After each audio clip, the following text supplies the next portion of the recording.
Hi, Paige here, the 1 Foot Flipper. Today I'm going to do a video about the 50 most valuable VHS tapes. I saw a video like this once in the past, but that video was different than this video.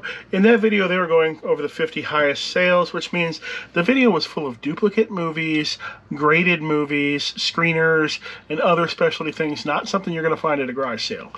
I'm going over the regular stuff, not the sealed tapes, not the graded tapes, no tape lots, no screeners, no work prints, or any of that. I'm only going to be looking at actual used VHS tapes that sold on eBay. And I'm going to toss out absolutely anything that is suspect. Because when you search things like this, you're always going to find Disney tapes that supposedly sold for big bucks. But when you investigate it, you'll see it's almost certainly a new or clueless seller, and that the item is almost always relisted. And you look down, like, here, let's take a look at one right now. Look down at the bottom here. You see this? This tape supposedly sold for $1,000, but at the bottom here, there's the same thing for $2. So why would that ever sell for $1,000? It didn't. And in addition to filtering out almost all Disney, I will be checking sold histories on everything to make sure that the tape just isn't some odd non-Disney tape that the same thing is happening to. And I'm tossing out singular rare versions of tapes that are normally not expensive. You know, sometimes there's an alternate cover or a first release or a promo version that's valuable while the real tape isn't. Because I want you to know that if you see the tape with this name, you know it's good. Not that the tape is only good if it's one of the 100 initial print runs from Wizard Video, 70 of which accidentally got put in the dumpster, while the normal version of the movie is worthless. We're not doing that. This question is going to come up, so I'm going to answer this right now. You're going to see the letters SOV in many of the listings for these movies. That means shot on video. That means that they made the movie using normal consumer-level video equipment and not professional equipment. Normally, they just had a standard VHS camcorder. If you're lucky, they might have also had a tripod, maybe even a lamp on a stand, if you're real lucky. They might have even had a microphone. If they did have a microphone, you could probably see it in many of the shots. Alright, the price is listed here. They may be averages of multiple sales, or they might be a single sale if there's only recent data for one. In all cases, I'm going to toss out suspect data.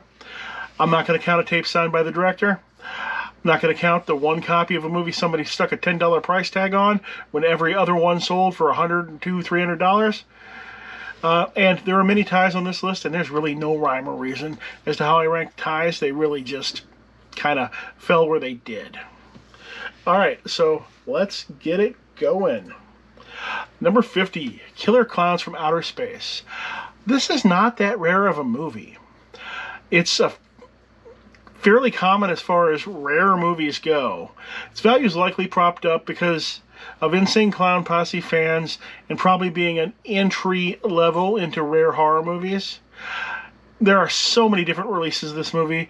The average sale price is $189. However, most versions are worth less than $75. I mean, still, you see it, you want to get it, but it's not always going to be a 3-digit bankroll. Next up, Chuck E. Cheese Adventures in the Galaxy 5000, a real cheesy space adventure. This seems to sell at whatever price people list it for. $192 is the average. This movie probably only sold at Chuck E. Cheese, and parents are already spending enough money at Chuck E. Cheese as it is. They're not going to throw down another $20 or $30 to bring a tape home, are they? I didn't think so. That's why it's so rare. And Chuck E. Cheese stuff attracts arcade game collectors. And that is a demographic that can have extremely high income people in it, so they can afford to throw down a couple $100 on a videotape. Cow Monkey, number 48. Sold for $200. I don't know anything about it whatsoever. Next up, number 47, also sells for $200. Dorby's Making Decision. This was a pilot for an early CGI Christian education cartoon. Unfortunately, none of the production companies wanted to pick it up. Only this episode was made. Still not sure why people are willing to pay $200 for it, because it's not even a completist thing, because there aren't any more episodes of it. Alright, let's get our number 46 here. Doom Asylum. Standard horror stuff. That one sold for $500, but the average was only $200. Number 45, The Flesh and Blood Show. This sold for $225. I'm getting lost. Okay, this sold for $225. Wizard video showing nudity, intrigue, and murder. I don't know if this is a clip video or what, but either way, you see it, you know it's worth money. All right, The Wood Chipper Massacre. It says Donna Michelle. Donna Michelle was a company that produced low-budget movies. The average sales of these is $237. However, there was a recent limited edition VHS release that was probably only $25 or $30, and that could tank the long-term value of these original movies. Number 43, The Prowler. Average value here is $237. This one here sold for $400 because it was a big box. There were at least 3 different boxes for this thing, with that big box there being worth the most. And then there's a 4th box for the PAL version, which you American people aren't going to find anywhere. And it also has a different name, and it's not that valuable, so we're not going to worry about it. Number 42, Lone Wolf. This is one of those movies that sells for more money every time it comes up. Average for the last year is only $240, but the most recent sale was at $600. I'm leaving it at the $240 because that was the average. Number 41, Transor Z, coming in at $249. Some sort of anime, probably a case of rarity, and there's a lot of high-income unmarried tech boys with too much disposable income, and they just got to have that one tape that nobody else has. Lost my way a second. Just Before Dawn. There are at least 3 releases of this movie with widely varying values. As you see, this one sold for $500. The average of the sold is $250. So you could be looking for several different covers on that thing. Edgar Allan Poe's Madhouse. $300. I don't know much anything to say about it. Hawk Jones. That looks interesting. It says this is the movie with the children in it. I don't know anything about it, but there's a couple of recent sales, and it average was $312 on those recent sales. Interesting is it does not appear to be a horror movie, which is kind of unique. I guess most of this list is going to be horror movies. Number 37, Lee Joinker's The Darkness. $325 average sale price. Looks pretty nasty on the cover. I don't think I would want to watch it. Number 36, Video Violence. Sometimes shown as Video Violence 1 because there was a Video Violence 1 and a 2. Many sales on this. $340 average. This is a relatively common as far as rare movies go, especially considering the value. Vampire Fantasies. Looks like that might cross the line into sexploitation. One recent sale, $350. All right. Booking with Ronald. Sold recently for $350. This is probably a McDonald's training video, probably related to booking birthday parties, but I am just pulling that out of my rear end based on the fact that I worked at McDonald's in 1993. I do not remember having seen this video, but I couldn't tell you anything that I saw in any of the McDonald's training videos. Right, number 33, Working Stiffs. Pretty rare movie, recently sold for $350, but you got to be careful. If you see one of the Belushis on the cover, I don't remember if it was John or Jim, then you have instead got a worthless movie that just happens to have the same title. You want the purple box with the zombies on the cover, not John or Jim Belushi looking like they're kind of tied up like a mummy. Number 32, Unhinged. Recently sold for $359. Looks like a rather generic horror film. I don't know anything about it. Here's a weird one for you. Number 31, Elmo's World, Pets. Has 3 episodes on it. $360. I did not think that high-end Elmo collecting was a thing. Is it a thing? Are you a high-end Elmo collector? Put something down in the comments if you are. Number 30, Hollywood Chainsaw Hookers. I remember seeing this in the video store when I was a child. No way my parents would have ever let me rent it. The US version of this movie averages $370, but there's also a UK PAL version, and it's more like $50. And there was a recent limited to 100 numbered re-release that is only worth $50 or $60. That one has a pink box, but you're also not likely to find a recent re-release at a garage sale. The re-release, I'm sure, is actually much rarer than the original, but it's just much more accessible at the moment. All right, number 29, Dead Meat, single recent sale, $375. Looks like just another straight-to-video, shot-on-video horror movie. All right, this next one looks more interesting. Gourmet, Zombie Chef from Hell, not rated, shot on video. Quite the cover art there. This has a long history of high dollar sales going back for years. The recent average is $380. I would put it as more common as far as extremely valuable videos go. But if you get it, you know you've got some money. The Refrigerator. This is an English dub of a zero-budget Japanese horror movie. Average sale prices recently is $385, although this one sold for $450. All right, next up, The Begotten. Now this is a disturbing vampiric retelling of some vaguely biblical themed stories. Not that they're actually meeting the characters from the Bible, but just the themes are biblical. 387 is average of recent sales of it. I don't know. I wouldn't want to watch it. Sam and Max, All Creatures Great and Small, $400. This has to be a fortune due to rarity. It's got to be video game completist collectors driving this up, because I couldn't see how it could be anybody else would care. I mean, the video game series itself never really lit up the sales chart. All right, number 24, recent sales for $400, Red Lips, which says not your average everyday lesbian vampire movie. From 1995, back when lesbian was supposed to be more of a draw towards straight males than it was anything else. And that wasn't meant to be offensive, that was just meant to be how they did things back then. All right, number 23, WWF In Your House, Mind Games. $410.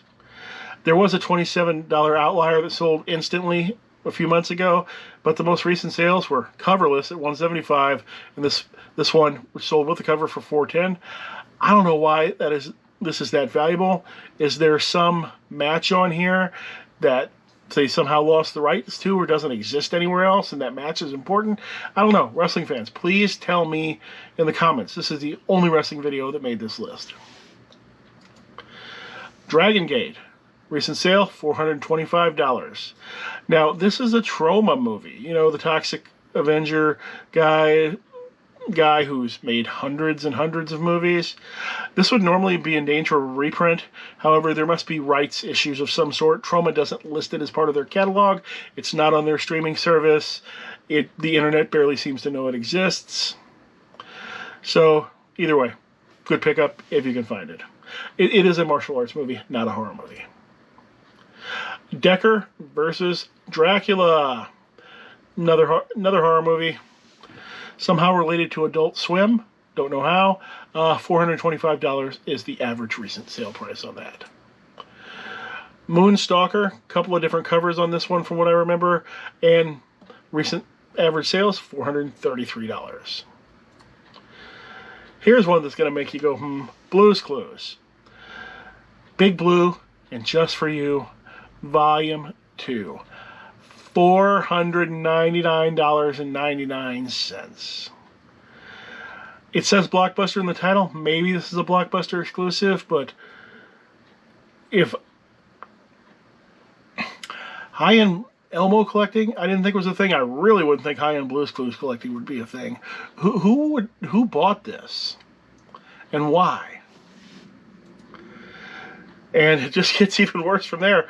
Number 18 on our list. Greetings from Bob and Larry. VeggieTown Values. Sold for $500. Now, this wasn't even an episode of the show or a movie or anything. This was actually a short catalog / promotional video advertising the VeggieTale line of Bible school curriculums. So, probably not a lot of them out there. Or they got thrown in the trash. Or there probably are a lot of them out there stuffed behind other tapes inside church libraries. So, that's probably where they're hidden. You'd be surprised. The number of valuable VeggieTales products out there is surprisingly high. Particularly, actually, not so much in the area of tapes, but in the area of sealed or complete toys. And I'm going to attribute this to the products largely not being available in any big box stores, and just a complete lack of adult collectors buying those toys until recent years. I think VeggieTales started in the 90s, so you wouldn't have had adults buying those toys to keep them for themselves until maybe 10 years ago, at best. Now, if you do have any valuable VeggieTale media, I would consider getting rid of it a top priority, as a reprint of any of that stuff could send the value of the existing valuable ones, which I say valuable, I mean $20 to $80, could send it tumbling down to zero. All right, let's move on. Number 17. Hell Roller.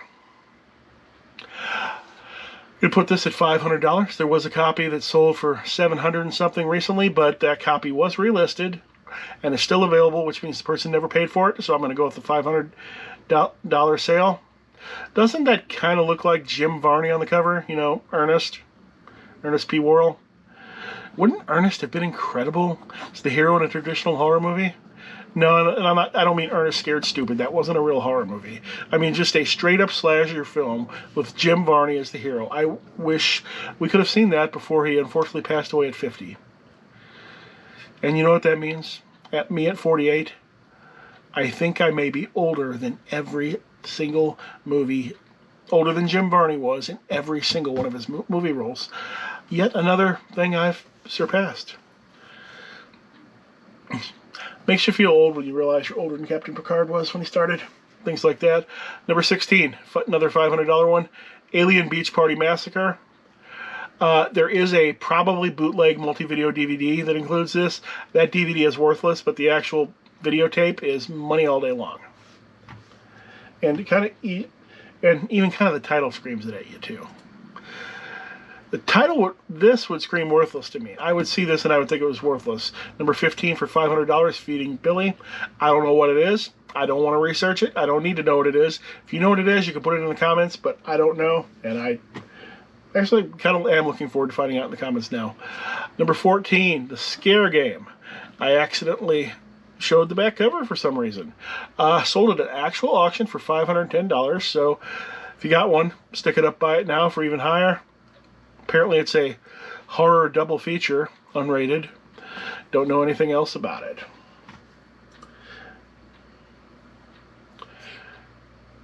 Alright, remember we talked about video violence? Here's Video Violence Volume 2. Much rarer. This one sold at $520 at actual auction. Not nearly as common as the original. If you find one, I'd put it at $750, buy it now. Next up, $525, Joe Christ, 3 movies on 1 tape. Joe Christ was an indie filmmaker, writer, director, probably was in all the movies, and he crapped something out every 3 years or so, certainly having a real job the rest of the time. Wikipedia doesn't have an entry for the man. IMDb only has a photo for one of his films and doesn't have a photo for the overwhelming majority of the performers in any of his movies. All right, next up, number 11, Trampa Infernal. A horror movie, but it's a Mexican horror movie. And for some reason, I'm really wanting it to involve truckers. I don't see anything on the cover showing truckers, but I just really want it to involve truckers, or maybe just pickup trucks. If you've seen it and has pickup trucks or truckers in it, please let me know. Next up, number 10, Thomas and Friends Magical Musical Ride, $555. My only guess as to why this is valuable is that there's likely a very limited release and there's issues with the music, because it's specifically a musical episode, that is preventing re-release. That's the only thing I could come up with. Nothing else makes any sense. Next up, Bleeder and Bates. This is an actual action movie, sold for $600 instead of the steady stream of horror and bad rare children's episodes. All right, let's go down to number 8. Science Crazed, sold for $600. Another shot-on-video, direct-to-video horror movie. Next up, The Wacky Adventures of Ronald McDonald's Volume 6. Doesn't say Volume 6 there on the cover, but I think it says it on the back of the side. Either way, it's the Monstro McDonaldland lock that's the valuable one. The other videos are not valuable at all. There was a box set of the first 5 sold, while Volume 6 was omitted from that. All right, next up, another inexplicable one, $650. SpongeBob SquarePants Undersea Antics Volume 1. Supposedly a Blockbuster exclusive. Now, music and games that were only sold at Blockbuster tended to sell very poorly. Because people there, they went there to rent movies, not to buy ones that were so bad that Blockbuster could afford to own the rights to the thing. So, thus, it's a lot of money, but I don't know anybody who would spend $500 on SpongeBob anything. Alright, next up, Trail of Blood. Another, I don't know if this is shot on video or not, but sold at $660 at open auction, and that's the only copy that's in recent history. Alright, getting into the bigger money now. The Pizza Man, sold for $800. This is the only one to ever show up on eBay in Terapeak history. It appears to be some sort of blaxploitation / horror movie, which could help bring up the price, because then you got 2 different genres of collectors going for the same film. Alright, our first $1,000 movie, The Hackers. It seems extremely overwhelming. They certainly didn't try very hard on the cover art. You've got a 1978 Ford F-150 there. What looks like a amateur wrestler chasing what looks like a woman while wielding a machete. I'm sure that artwork was probably hard to make in somebody's basement, though. They probably had to cut a lot of stuff out and use a marker by hand. Number 2. Thomas, Percy the Dragon, and Other Stories. Supposedly $1,200. This one fooled me at first. Enough at first that it made the list. There are 2 solds of this at huge prices in the past few years. However, this is the Disney effect. This is simply an alternate cover of a $10 movie, and I don't think that anyone has actually paid the sold prices on this. The recent sale seems legit. It wasn't from a brand new seller, wasn't relisted, but it was an accepted offer, which means that nobody had to have ever paid for that. And I don't think they did. Post down in the comments if you think an alternate art Thomas the Tank cover is worth 4-digit money. I don't see that it would be. Alright, number 1. Disney Pixar Cars, $1,250, only available either through the Disney Movie Club or in Korea. This is the only real folding money Disney VHS tape out there. At least the mainstream movies. There are movies that are available in certain languages that were not available in those languages on DVD. Those language ones can go for over $100, and descriptive video service ones can go for over $100 as well. That's where they describe the action for deaf children, or adults, I guess. Alright. Now, Cars swings wildly in value from one sale to another. I'm going to stick a $1,250 average on it, because that seems to be about the average of sales for this year. The Korean version, however, sells for under $100. I'd be scared to hold on to this tape myself. I'd be wanting to unload it, because this tape is far more common than anything else on this list. There were 14 of these sold in the past year, 6 more available. Who knows how many else are hoarded, or people are just waiting for them to go up in value, which they probably won't. This is almost certainly going to lose a massive amount of value over time, as I see completist Disney VHS collecting as a hobby that's more likely to go down over time than it is to go up. Alright, I think that's everything. If you know anybody who collects both slasher picks featuring Jim Varney and McDonald's training videos, why don't you tell them about this channel? I could use the subs. Thanks, and I hope to see you again soon. Forgive me, I don't know his actual name, but his YouTube name is onefootflipper.